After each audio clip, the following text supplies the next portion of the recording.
people just beating the crap out of babies and stabbing their wives, seeing it in person, that keeps you up at night. Most people don't even know that this service exists. For people who are serious about entering the field, what certifications or credentials should they pursue? Bloodborne pathogen is a requirement. If you're going to do biohazard cleanup, you want to get trained in that. My first job, I made more in that one job than I made in 3 months as a cop in a metro area. Budget for no less than $5,000 a month. I think a lot of people just...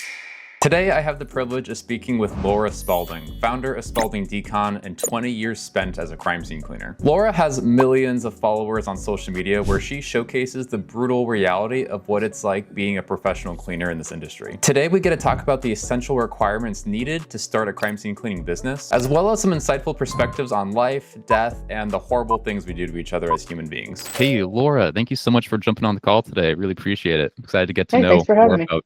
Yeah, of course. I think this will be really fun. I've seen a lot about your work over the past couple of years. Ever since I started cleaning up crime scenes in 2018, I saw you grow on social media, and just following your journey has just been, I don't know, it's just been really cool as you've grown and tried different things. So curious to know more about your story, how you got to where you are today, and some of the challenges you had along the way. So maybe we could start off with your origin story. I know previously you were in law enforcement. Is that right?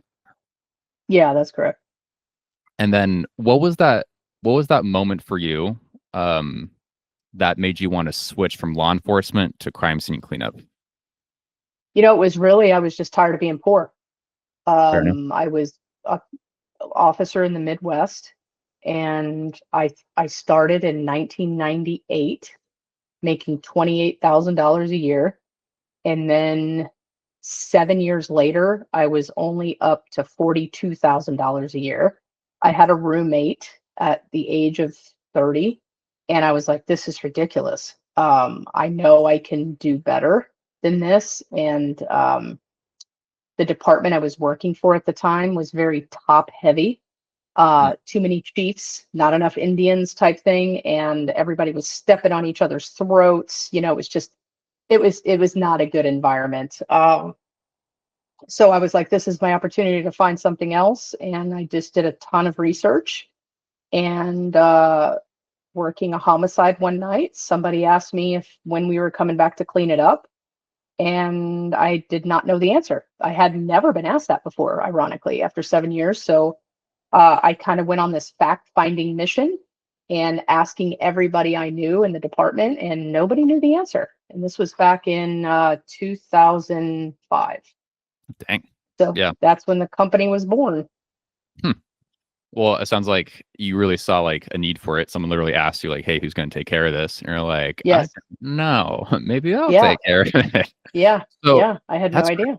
That's crazy. And that is still the case. When I go out to police stations, a lot of them still say the same thing. They're like, I don't even know who takes care of that. You know, Exactly. I've been asked it. So you saw that there was a need for it. You start getting some entrepreneurial dreams that you could turn this into a business. Once you left law enforcement, how did you actually learn to do the work? Was it trial and error, or did you find a mentor? Oh no. So it actually happened, originally was created as a side hustle. So I was going to keep my top job and do this as a side hustle to make more money. So I found a company in Texas that was training people at the time. And I flew out there for a week, and I got the operational side of it, how to do this, how to do that, but zero business side stuff. So it was literally just all how to do it, not how to create and build your business. But I had already, I had an MBA at the time, so I was like, okay, I'll figure this out. So then I came back, started doing it as a side hustle. My first job, I made more in that one job than I made in 3 months as a cop. So I was Nice. like, this is kind of a no-brainer. Then all of a sudden, after the department had given me permission to do this, then they gave me an ultimatum and said, well, we changed our minds on this. You can either continue being a cop or do this. And I was like, bye. I didn't hesitate at all. I packed my bags, said I quit. I literally hated living in the Midwest. It's a horrible place to live. and packed my stuff up, rented my house out, and moved down to Florida. Wow. Which state were you in? I was in Missouri. Missouri. Okay. Yeah, I Missouri. don't haven't heard many positive things about Missouri. No, there's literally nothing to do. Yeah, that's tough. Okay, so dang. So what part of Florida did you move to? Tampa. Tampa. Okay, nice. Yeah, no, Tampa's tight. Yeah. So you moved to Tampa, and you just decided to go all in on the crime scene cleaning part in Tampa. No, so I had done like 3 or 4 jobs in Missouri, Kansas, because I was on the border before I quit and moved. So basically I had to recreate another company in Florida to work in Florida. So I was starting again from ground zero. Oof. But it wasn't that big of a deal because I didn't have much traction where I was originally. So I took a sales job because I didn't know how to sell, and I knew that they would train me how to sell. So I thought that could benefit me. I'm getting paid and being taught a skill that I need for my business. So I was working the sales job. It was medical sales and cleaning up crime scenes at night, on the weekends, and all that. Dang. Okay. Very smart. It's the best way to do it. I took a sales job right out of high school because I was like, Yeah, I gotta figure this out because I will use this the rest of my life. absolutely. I literally think it's the best skill that you can have. Oh yeah, 100%. You use I it mean, in literally everything. you take it everywhere. Yeah. Yeah. Yeah. So what was the steepest part of the learning curve for you personally as you try to get this business up, as you get the technical biohazard cleanup side done? What proved the most challenging as you were getting it up and running? There was no learning curve that was steep, in my opinion. I think the hardest thing for me was the lack of bank lending to grow my business. I went to that original training with a guy that I met from Oklahoma, and we became friends. We stayed friends. He told me that he had submitted a business plan to his bank and got a $150,000 SBA loan. So I was like, oh, that's awesome. I'll do the same thing. He literally, I didn't even have to ask, gave me his business plan. All I had to do was change the name on it. So I did that, walking into my bank confidently because he got it. I was denied. Oh, The same business plan. We made the same amount, just in 2 different states. And I went to a second bank, denied. Third bank, denied. Fourth bank, denied. So then I'm like calling him going, what the hell's going on? And he's perplexed. And then it was like one of those light bulb moments. I go, oh, I know the difference. You're a guy and I'm not. Yeah. That's why you got financed. Yeah. So now, 20 years later, knowing only 2% of women get any funding in business at all. Yeah. So there's a huge disparity in lending. So, I'm here 20 years later. I still have never had a bank loan. Well, straight and up. it hasn't been for, other than auto loans, but not like a business loan. Working capital to grow your business, to expand. It's all been bootstrapped. Oh, damn. Sheesh. Good for you, man. That's crazy. It is crazy, but it's an extra hurdle that women and probably minorities have to go through that men don't have to go through. Oh, 100%. Dang. That's wild. Huh. So for people who are serious about entering the field, what certifications or credentials should they pursue, in your opinion? So bloodborne pathogen is a requirement, and that's an annual renewal. If you're going to do biohazard cleanup, you want to get trained in that from a reputable trainer that, can tell you not only how to do it, but how to market it, how to get proper insurance for it, how to hire and fire. All that stuff is necessary. Don't think of this as kind of a one-man show. Are you, starting a business, or are you just buying yourself a job, essentially? So you want that.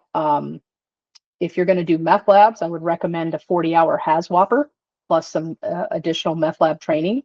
That there's, a lot of opportunity in that space. Okay, I got you. What are your thoughts on like the IICRC trauma cleanup certifications? Have you seen I've that around? heard nothing good about it.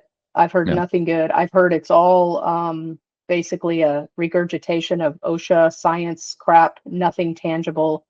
Nothing practical. It reminds me of kind of college. Why Mm. why are we learning about shit that we're never going to use in our real life? And Yeah. that's the complete antithesis of what I teach. I'm going to teach you exactly what it is in real life. I don't care what the books say. I'm going to tell you exactly what it is in real life. So I don't have a lot of weight in it. I've had students that have taken it before, and they've all told me it was shit. Fair enough. Yeah. Now, a lot of startup cleanup companies fail early on because of licensing and compliance mistakes. What are the biggest pitfalls you've seen operators run into, and how can they avoid those legal or regulatory problems from day one? So Florida is unique in that we have a requirement for a biomedical waste license for storage and for transportation. Hmm. So a big one people miss is they'll just bag it up and throw it in the landfill. Yeah. That's a huge violation. So some states like Texas, you actually can do that and it's fine. Yeah. But Florida is you can't do that. I know California, you cannot do that either. Some states have, refrigeration requirements and different stuff like that. But it's important that you don't start your business until you know all of the regulations and rules. Yeah. How would you recommend research for state licensing and requirements specific for HAZWOP? Oh, for HAZWOPer? Yeah. Well, I would automatically take HAZWOPer regardless of whether it's required or not in your state. It's a good, and then you do an 8-hour renewal every single year. I require it from all my franchisees. If they're going to do meth labs, they've got to have that. Yeah. Fair enough. And then for as far as state state medical waste transportation, it does seem like it changes quite a bit state per state. So it's just something that they look up in their state directory, something like that. Well, I always say go to the Department of Health. Start there. Because that is typically where it's going to be licensed. I know some states go through code compliance, but or code enforcement type thing, but most states it's through the Department of Health. I gotcha. Okay. Now, one thing I was kind of curious about to hear from your perspective was the insurance and liability side of things. Risk management is almost, it's the name of the game for any business, but I feel like it's especially true when it comes to dealing with, bloodborne pathogens and meth labs. There's just things you run into that's completely unique to this industry than you find anywhere else. What have you personally learned about risk management in the BioClean industry as an operator owner, but also as an operator owner of multiple franchises throughout your career?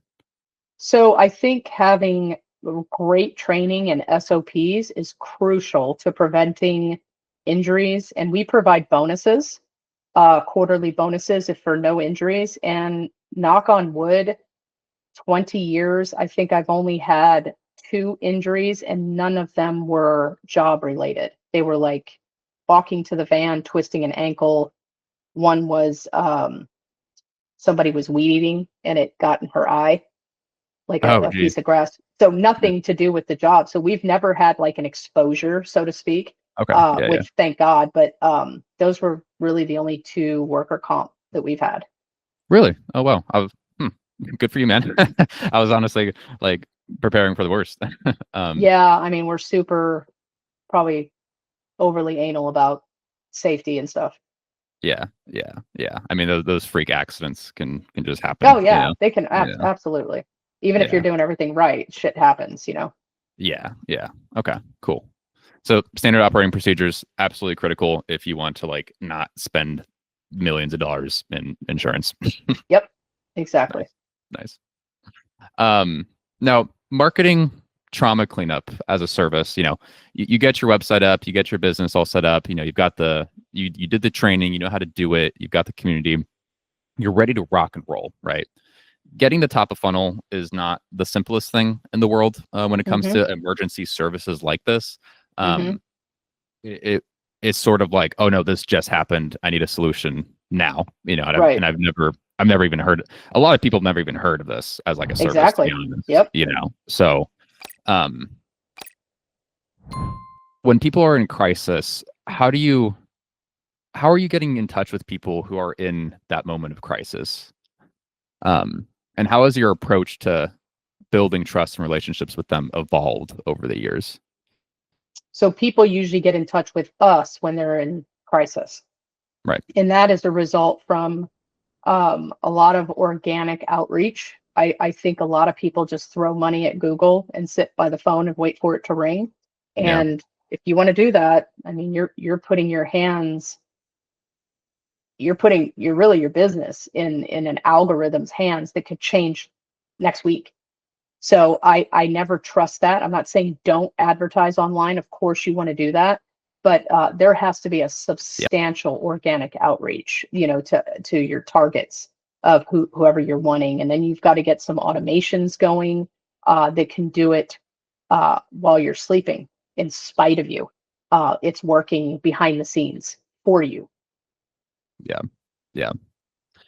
I've noticed that too, where it is almost a bit of a black box when it comes to Google and the AdWords. And it's highly competitive. It's like almost every other day, like the bidding for certain keywords is just getting higher and higher. Now there are alternative options I've seen that other cleaners are using. Some of them are literally a pay per lead type of model. I mean, I think they're spending usually around $500 just for every time the phone rings with a qualified buyer. Have you tried any pay per lead type of programs, and what has your experience been like? In some of our markets, they have tried like Thumbtack, Home Advisor, 33 Mile, things like that. And I've noticed it's inconsistent across all markets. So like what may work in Texas does not work in Florida. For example, I'll give you Yelp works really well in California. No one uses it in Florida, other than if you're looking for a restaurant. That's literally the only thing they use it for. So I would say if you don't know anyone in your business and you're new to the market, test it out, but you have to manage your ROI on your spend on what you're doing there. And give it time, though. Don't just do it for 2 weeks and then say it's not working and pull it. Right. Yeah. That's always seems to be the hardest part, where you need to give something a quality enough test to actually get good enough data to make a decision about it. And I think that's where a lot of people really get hung up, is because honestly, the runway you need to put, $5,000-$10,000 a month or more per month for at least 3 to 6 months is a huge investment, and it's very risky, and it's kind of scary for a lot of people just starting out. Absolutely. That's why you've got to make sure that you have a marketing fund to get you going for at least the first 6 months. I would probably, in a metro area, budget for no less than $5,000 a month. Yeah. And then you can allocate that out. It doesn't have to be all in one thing. Yeah. So if someone is just starting out, they're ready to get rolling on their marketing campaign, where would you suggest they start throwing money first? Building their website and their SEO. Website and SEO. Okay. There's a lot of bad actors in that particular field. So it's important that you choose someone that has references, because SEO is one of those things that happens behind the scenes. And somebody can literally be taking your money monthly, telling you that they're doing it, and they're not doing anything, and you won't ever know about it until it's way late. Dude, that's so true. Yeah. And plus you can get stuck if you go with the wrong service provider for building your website or your SEO, and then they can own your domain or own all the functionalities behind it, and you can't really get That's another scam that they do. So make sure that you own the domain, make sure that you have the login and password to your website. You're the major brand admin. You can fire them if they don't perform. Stay away from companies like Scorpion that build your website for you, and then they own it and they hold it hostage for you if you don't stay with them. Oh, for sure. Yeah. Yeah. And that sucks, because it's like entrepreneurs that are just starting out, the tech side is usually one of the hardest parts and longest parts to really understand. It's just a steep learning curve, to be honest, to learn the techie side. Do you have any recommendations or suggestions for people to learn the basics of a website, learn the basics of SEO.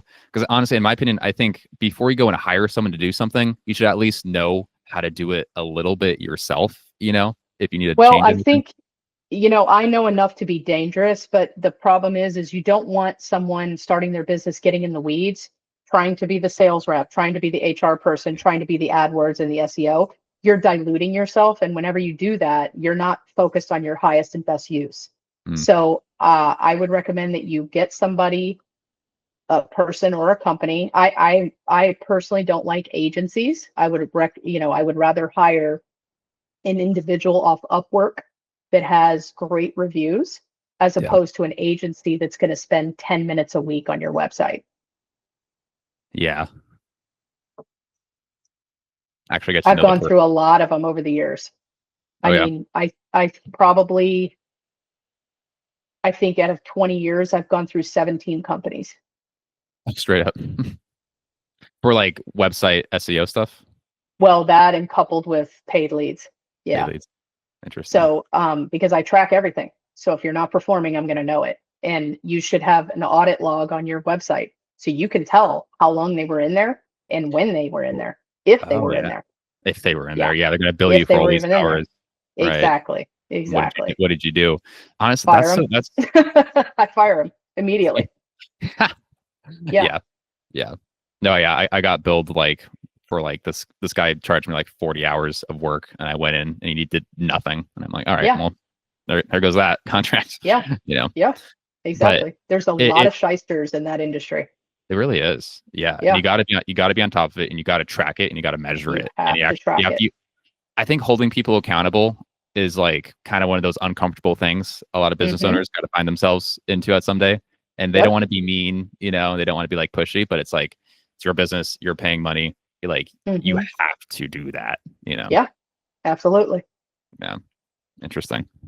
Do you have so when you consult clients, or if they engage in your courses or your consulting, do you hook them up with, because of all your experience, like, some of the best service providers for website and SEO stuff, do you hook them up? So I usually give 2 or 3 options or more if I have them. And that way they go and, like the CRM stuff, any vendors or my affiliates, I'll give them several options, and I encourage them to do demos, talk to them, and go with whoever they like best. Yeah. Cool. That's helpful. I was kind of curious to get your thoughts on the private equity trend happening in the crime and trauma scene cleanup space. There's been a lot of kind of names popping up here and there that are buying up small mom and pop shop type of cleaning companies, and kind of bringing them under one brand. And what I've noticed, what I think their strategy is, and I feel like I've noticed this in just the AdWords, is these private equity companies buy up small mom and pop shops, and then they just dump money on like the sponsored Google ad portions for death cleanup, trauma cleanup, and that sort of thing. Yep. Have you been noticing the same thing? Yep, exactly. That's been going on for a while, and that was kind of Aftermath's way of doing things. Let's just dump, a particular amount of money in each metro area, to just increase the company as a whole. I probably get 2 to 3 emails a week from private equity. Let's talk. I've got a buyer that's interested in it, and all this kind of crap. You got to be careful. If you're gonna swim with the sharks, you need to be prepared. Yeah. What would you say to someone who's starting up, getting their crime scene cleaning business rolling, who sees that they're up against like the big dogs with deep pockets and private equity? How are you? I wouldn't sweat it, because people are buying you, the individual, not the corporation up top. There's no personality there. There's no person behind that. That it doesn't bother me at all. Maybe they're going to get more calls because they're putting more money behind it, but they can't do what you can do organically. They can't go face to face. They can't meet all these people in your city. They're not from your city. They're not going to go to the networking events. They're not going to go to your local trade shows. Right. I don't sweat it at all. Okay, cool. Good to know. And let me say one thing. If you're starting your company, you need to have the end in mind when you start it. So what is your end goal? Is it to sell in 2 years? Is it to sell in 10 years? Is it to pass on to your kids? Like what is your end goal? If you don't have that, you're not ready to start. Oh, You need to know your end game because you Yeah. have to work towards that goal. you got to know where you're going, Yeah. No one can help you if you don't. Yeah, that's true. I didn't even think about that. Where am I going? Yeah. Come up with a plan. Yeah. What's the one thing that you've witnessed in your line of work that has kept you up at night?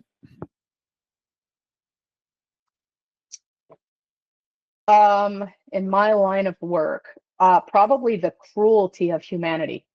Oh, yeah. People suck in general. They really do. The amount of harm that people do to one another is just horrible. And I think that, and I've seen it on both sides. Obviously, I was in the military, I was at the police, Hmm. and then now I do this. So it's not just, the scenes that I clean up, but it's absolutely heart-wrenching to see people just beating the crap out of babies and stabbing their wives or, just stuff like that. It's just, you can see it on the news. That's one thing, but seeing it in person, that keeps you up at night. Yeah. Yeah. It is pretty crazy, the depravity, on some of these It's scenes. horrible. I It's horrible. I volunteer. think humans have lost their way. Yeah, it does seem to be getting worse than it does seem to be getting better. Oh, Some way things are worse. getting better, but generally speaking, I mean, I don't know. I think it's the echo chambers that, the internet and social media kind of gets us stuck in. And so we get Well, this it's the warped view. algorithms that cater to you. So if Yeah. you're, researching abusing a dog, you're going to keep seeing that, and that's going to program your mind. Yeah. And it's probably going to cause you to act on that, which it's not good. This is why, it's very harmful for young kids to be on the internet. Yeah. Yeah. I mean, I was like 13 when Instagram came out and all my friends are on Yeah, Instagram. So I've been, the algorithm has been influencing me since a young babe. exactly. Yeah, It is crazy because it really does influence you without you even realizing it. it Because it's does. just like it's visual, auditory like processing, Yep, and it's just the infinite scroll. So you don't even get to choose what's playing anymore. It just starts playing, exactly. and it keeps feeding you Exactly. more stuff that's already hooking your attention. So Yeah. yeah, One of my I goals is to get off of it completely and yeah, hire someone to do my business stuff um, permanently, and that way I don't see it, take it off my phone, take it off my devices, and I don't really want much to do with it. I just think it does more harm than good. yeah. It definitely has for me. I know there's like some bits that that inspired me to go do this, or I learned this new thing, Yeah, but there's way more negative energy coming out there of is. social media. Um, Yep, than good, in my opinion. And I'm I glad I agree. can at least be a helpful, positive light on social media to my Hmm. audience. But I'm actively searching a way to where I don't have to have the apps on my phone and I can still Yep. create and engage with an online community. Yeah, It's just those that's the algorithms. problem. It's like figuring out how do you do that, and Yeah. then without getting sucked in to the doom scrolling, because it's addictive. It's like sugar. It's so addictive. Yeah, I mean, they pour billions of dollars into research on how to make it as addicting as possible. They got Exactly. neuroscientists programming AI algorithms to make sure it's exactly what your brain craves at that exact moment. It's like, how are you supposed Exactly. you think you're gonna like fight against that and like win? It's like, good luck. Right. Yeah. Yeah, So the only way to get off that is to cold turkey. yeah, yeah. Now, what is your approach to social media? You've grown a lot on social media since you first started. And you are sharing a lot of these like more gory like type of crime Hmm. scenes. Um, what's the end goal with the social media content? What are you trying to do with it? So the number one biggest issue, and I think you'll agree, because you said it previously, in this industry is the lack of awareness. Mm, Most people don't even know that this service exists. So my primary goal in 2019, when we started the channel, was we're basically sick of going to every house going, well, we thought the police did this, or, yeah, isn't there a nonprofit that does this? Or, people don't know. And why would they? yeah, Unless it happens to you, there's really no reason to think about it. So my goal was awareness and then an education behind it, not only what we're doing, but how we're doing it. So we don't censor anything other than the privacy of the person and their family, their address, that type of thing. But we want to teach them these are the lives of these technicians that are doing this on a day-to-day basis, and this is Right. how hard it is for them.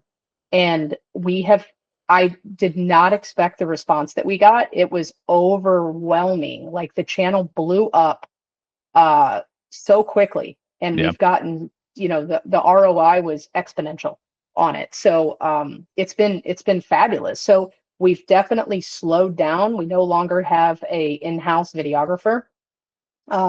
So we've definitely slowed down on posting. So it's kind of literally on little autopilot right now. Sure. Yeah. What do you hope to do with it in the future? The channel, I Yeah. think it's we've gotten a substantial amount of franchisees, employees, jobs from it. It's been great all around. Yeah. We get referrals from it.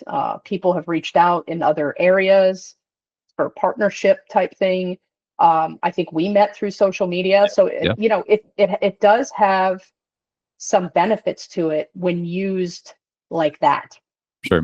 And I have learned a ton from people on social as well. I'm big in the real estate space, so I Right. Yeah. researched, quite a bit of that, and I've learned a ton from that. I would have never been able to meet people like that without the presence of social media.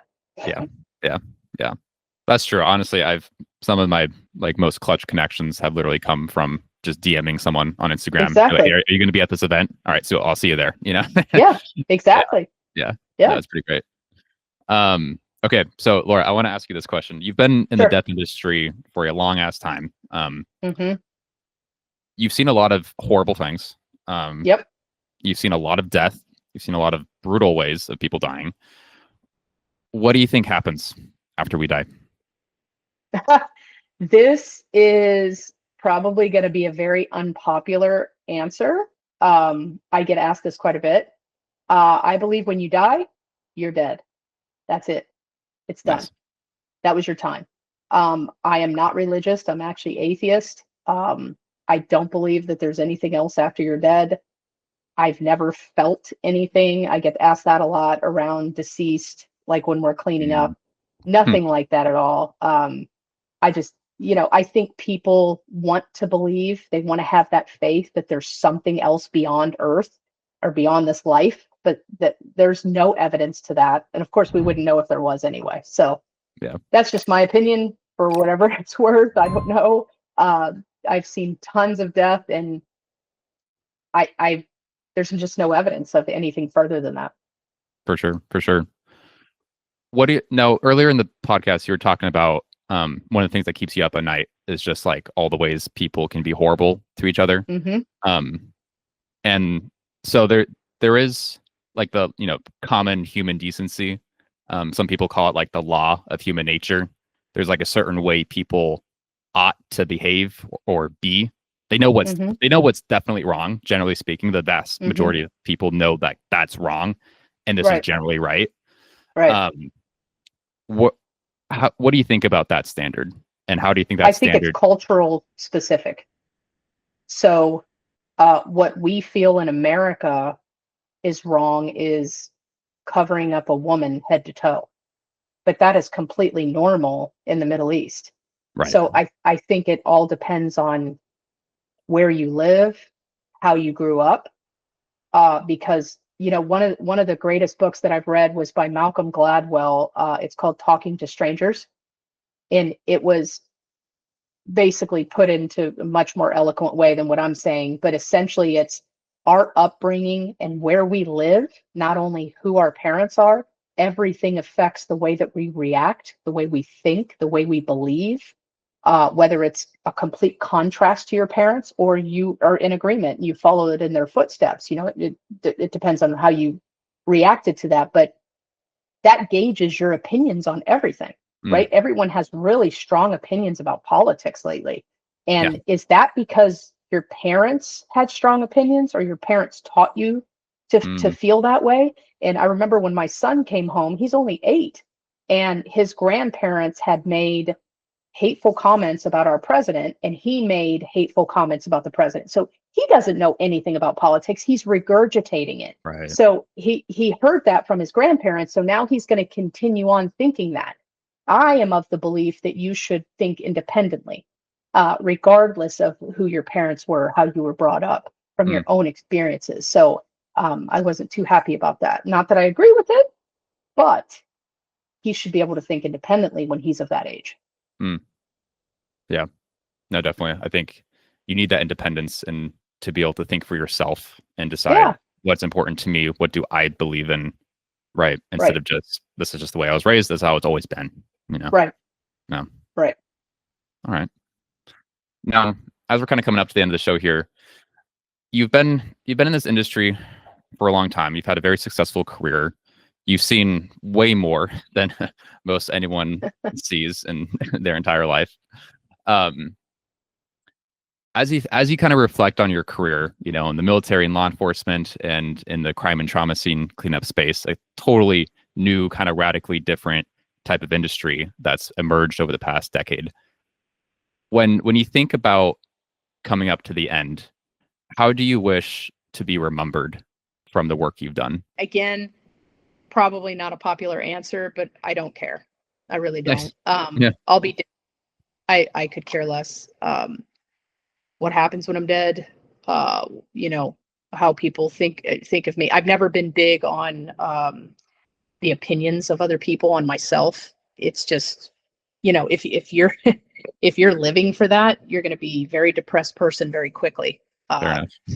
So you need to be able to stand on your own 2 feet and do your own thing. I've always had very much tunnel vision, focused on what I'm going for, and I could care less about anything else on the side. Yeah. What are you going for? What am I going for? Well, like my goals. I do my goal setting fourth quarter of every year for the next year. So, and then I'm literally tunnel vision on that for the full year. So like when people say, "Hey, did you hear there's a new, you know, company here?" And I'm like, I have no idea. There's no way I would know that. Yeah. All right. So where can people engage with you more and learn more about the services you provide? So spaldingdecon.com is our website. We have about 10 locations right now. They're kind of spread out East Coast, Midwest. And then I offer coaching for people that want to get into the business as well at lauraspalding.com. And then if you want just online courses, kind of do it on your own. You already own a restoration company. You don't need the business side of things. You just want to add on maybe crime scene. You can get that at crimescenecleaningtraining.com. Gotcha. All right, cool.